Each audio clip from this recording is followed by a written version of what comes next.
Gak usah khawatir, aku bersamamu dimanapun kamu berada. Wa huwa ma'akum aina ma kuntum ma wadda'aka rabbuka wa ma qala. Manusia mungkin bisa ninggalin kamu, tapi aku enggak. Manusia mungkin bisa benci sama kamu, tapi aku enggak. Manusia mungkin bisa ilfil sama kamu, tapi aku enggak. Manusia mungkin bisa dendam sama kamu, tapi aku enggak. Manusia mungkin bisa mengecewakan kamu, tapi aku enggak, wahai hambaku. Jadi Allah lagi memperkenalkan, itu loh manusia. Kalau Allah enggak kayak gitu. Karena Allah capek mendengar curhat kita. Lagian kadang-kadang kita yang dicurhatin ke Allah itu masalahnya itu juga belum selesai. Allah nggak pernah bilang belum selesai juga masalah yang kemarin. Nggak pernah Allah ngomong gitu. Kayak berlarut-larut kamu teh masalah nggak beres-beres. Allah nggak pernah ngomong kayak gitu kan. Tetap aja hambaku ada apa, Allah mendengar. Dan bukan cuma mendengar, Allah yang ngedatangin kita ke langit dunia setiap sepertiga malam. Terus Allah bertanya, hal min dihajah, ada nggak di antara hambaku yang butuh sesuatu? Sini. Hal min taib, adakah di antara hambaku yang pengen taubat? Sini aku terima taubatnya. Hal min mustaghfir, adakah di antara hambaku yang pengen minta ampun? Sini aku ampuni dosanya. Allah datangin kita, Allah nawarin jasa kepada kita. Masih kita bilang juga Allah nggak berjasa dalam hidup kita. Masih kita bilang kita nggak butuh Allah subhanahu wa ta'ala. Fabi ayya ala'i rabbikuma tukadziban. Dunia itu memang kayak gitu tabiatnya teman-teman. Tabiat dari dunia itu adalah lelah. Sehingga kalau ada orang yang menghindari capek dengan tidak ngapa-ngapain, itu hal yang agak klise dan naif. Bagaimana dia bisa menghindari lelah? Bagaimana dia bisa menghindari taat? Bagaimana dia bisa menghindari bosan? Bagaimana dia bisa menghindari dalam keadaan susah payah? Sedangkan dia masih berada di sebuah tempat, bumi, dunia yang tabiatnya memang tempat bersusah payah dan lelah. Satu-satunya cara menghindari lelah yang tidak perlu lagi bersusah payah itu hanyalah masuk surga. Siapa yang mencontohkan suatu contoh yang baik, maka dia dapat pahala dari orang yang mencontohinya tanpa mengurangi pahala mereka. Sebaliknya juga, dulu mungkin kita ngelakuin suatu keburukan ditiru oleh orang lain. Berarti kita juga mendapatkan dosa dari orang yang meniru tanpa mengurangi dosa mereka. Nauzubillahi min dzalik. Siapa yang bertakwa atau taat kepada Allah, Allah kasih jalan keluar. Siapa yang taat kepada Allah, Allah kasih rezeki yang tidak terduga-duga. Siapa yang taat kepada Allah, Allah mudahkan setiap urusannya. Keep the faith, as-thiqah billah. Percaya deh sama Allah. Karena ngandelin Allah, Allah mudahkan urusannya. Selalu kayak gitu. Kalau melakukan sesuatu karena Allah, selalu Allah mudahkan. Tapi kalau kita tidak melibatkan Allah, bara'atum minallah, Allah berlepas tangan. Dan kalau Allah berlepas tangan, siapa lagi yang bisa memudahkan selain Allah subhanahu wa ta'ala? Libatkan Allah. Kita dulu mungkin pernah mengalami masa-masa yang kelam gitu ya, banyak dosa, jauh dari Allah, ninggalin sholat, kayak gitu-gitu. Hampir semua dosa-dosa besar itu kita pernah ngelakuin. Pas udah hijrah kita ngomong gini, ada untungnya juga sih Ustadz, saya dulu pernah nakal. Gak ada untungnya teman-teman.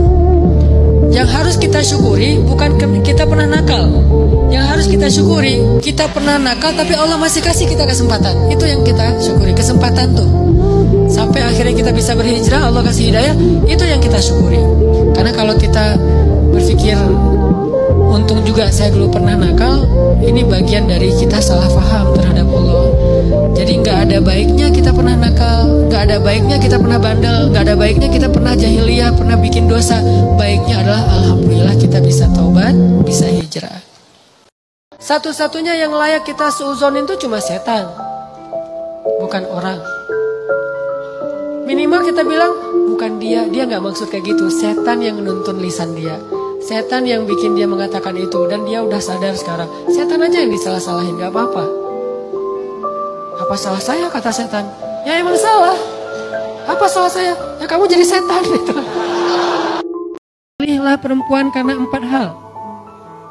Yang paling depan apa? Fisik kan? Walaupun yang paling utama apa? Agama, iman. Tapi Nabi nggak meletakkan agama di depan, padahal agama paling utama. Kenapa?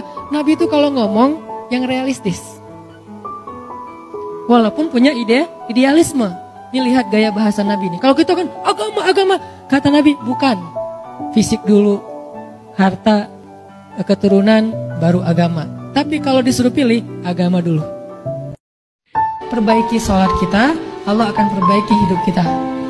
Jadi jangan sampai kita terjebak sama setan mengatakan, rugi aja kamu sholat banyak dosa. Enggak, itu mah kerjaan setan yang bikin kita jadi merasa sholatnya jadi sia-sia. Enggak ada kebaikan yang sia-sia. Sholat itu kan kebaikan, nggak mungkin sia-sia. Tapi masih korupsi Ustadz, masih bohong, masih curang, masih apa. Nggak, itu urusan lain. Yang jelas, jangan sampai gara-gara udah terlanjur bikin dosa meninggalkan kebaikan yang sudah kita kerjakan. Itu lebih buruk lagi keadaannya. Makanya mending sholatnya perbaiki, nanti Allah akan perbaiki hidup kita.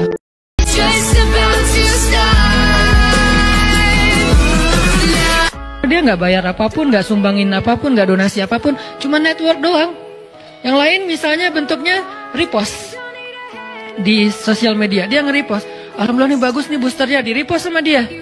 Maka sebanyak orang yang mendengar nasihat itu lewat repostan dia dapat pahala sebanyak itu.